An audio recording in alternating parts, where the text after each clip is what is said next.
So we've talked about how to cite cases. Most of your citations and legal writings will be to cases, but you will occasionally need to cite to statutes as well. And so in this video, we're going to learn how to do that. So um, first, we need a quick civics lesson. So you are probably familiar with the Schoolhouse Rock, how a bill becomes a law. So the bill goes to Congress,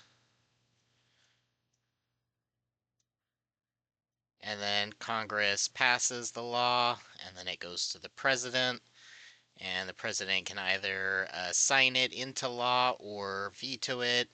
But what happens after it goes through this process? So after the bill goes through this whole process and gets signed into law, it becomes what's called a session law. And in the United States, for the United States Congress, there is a big book that contains every session law that has ever been passed by Congress called the Statutes at Large.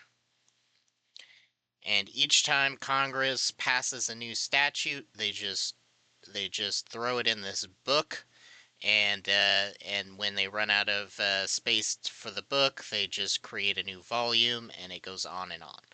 And in this way, the statutes at large functions very similar to how case book or case reporters work, as it's just organized sequentially, and it's really hard to do research from that. So, what happens with the federal laws is that they go to this place called the Office of Law Revision Law Revision Council or something like that. And this guy takes these statutes, the session laws, and organizes them into the U.S. Code. And uh, importantly, the U.S. Code is organized by subject matter, so it's a lot easier to do legal research. And also, the U.S. Code omits inactive laws, or I should say, omits repealed laws. So, unlike the statutes at large, which is just a ledger of all of the laws that Congress has ever passed, once it gets into the U.S. Code, those laws that have repealed prior laws, um, the repealed laws are stricken, and then all of the active statutes are organized by subject matter. So the reason that you need to know this process is because when you're citing a statute, you have to ask yourself whether or not you want to cite the code or the session law.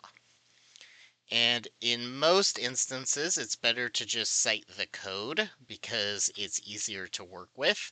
But there are times, like if you're trying to cite a law that is no longer in effect, the only option you have may be to cite the session law. So if you want to cite a statute, there are several elements that you can include. So in much the same way that cases have name, statutes also have name. So you could include the statute's name. And so, for instance, there is a statute called the Ku Klux Klan Act.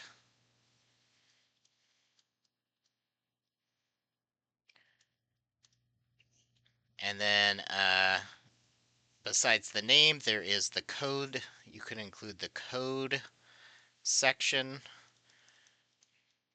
And so the Ku Klux Klan Act is found at 42, Title 42, U.S. Code, Section 1983. If you don't want to cite the code, or if you need to get the historical law, then you can instead cite the session law, which for this one, the session law is called Public Law 104-317 and found in volume 93 of the Statutes at Large, beginning on page 1284. So this is how you would cite a federal session law. You get the public law number and then say where in the statutes at large it appears in. So this is volume 93 and then starts on page 1284. Again, very similar to how case law is cited. Finally, if it's, especially if you're citing a historical law, then you would also include the year in parentheses. Again, very similar to how we did with cases. And for this version of the Act, we are citing to 1979. That was the year that this public law was enacted. Now, in citation manuals are kind of weird about the year. Um, it used to be that if you were using like a printed version of the U.S. code, it was important to cite the year that was published because it might have been out of date. In the era of online legal research, that's very rarely an issue because the U.S. code is updated almost instantaneously on both Lexis and Westlaw, so it's not really necessary to cite the year. And importantly, you don't have to include all of these portions when you are citing a statute. So a lot of times all you care about is the code section because you're citing to an active code section. You don't care about what the act was called. You just need to get that code citation so that the reader can find it. So you could just include that code section. And if these other portions are relevant, then you can include those as well.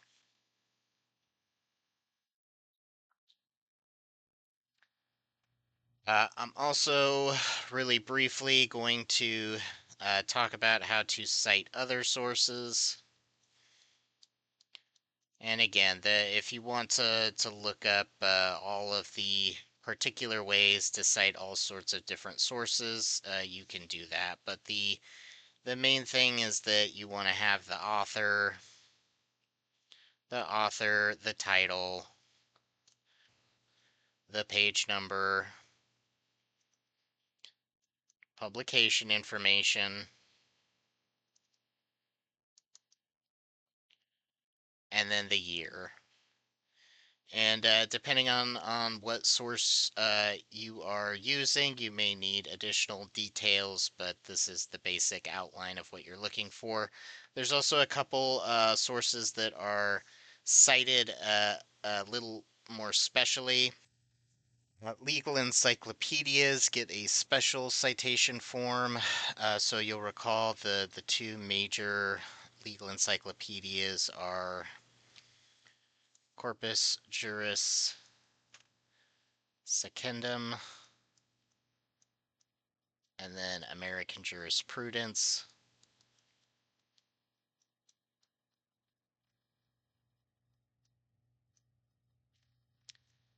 So these are cited in the form of volume number, and then Corpus Juris Secundum is cited CJS, and then you have the entry title in italics, and then the section. So section XYZ.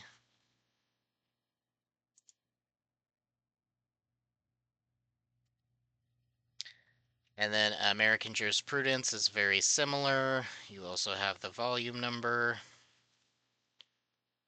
And instead of CJS, you have Amjur second.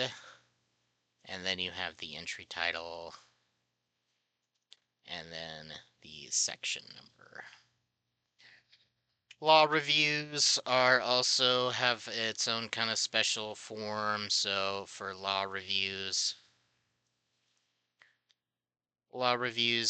typically look something like this, where you have the author, the title, and then the publication information looks a little bit like a case. So you do the volume number, the volume number, then the journal name, and then the page number, and then you can have a pin site, and then the year. And then any other miscellaneous sources that you need to cite from time to time, you can just look up how to do that.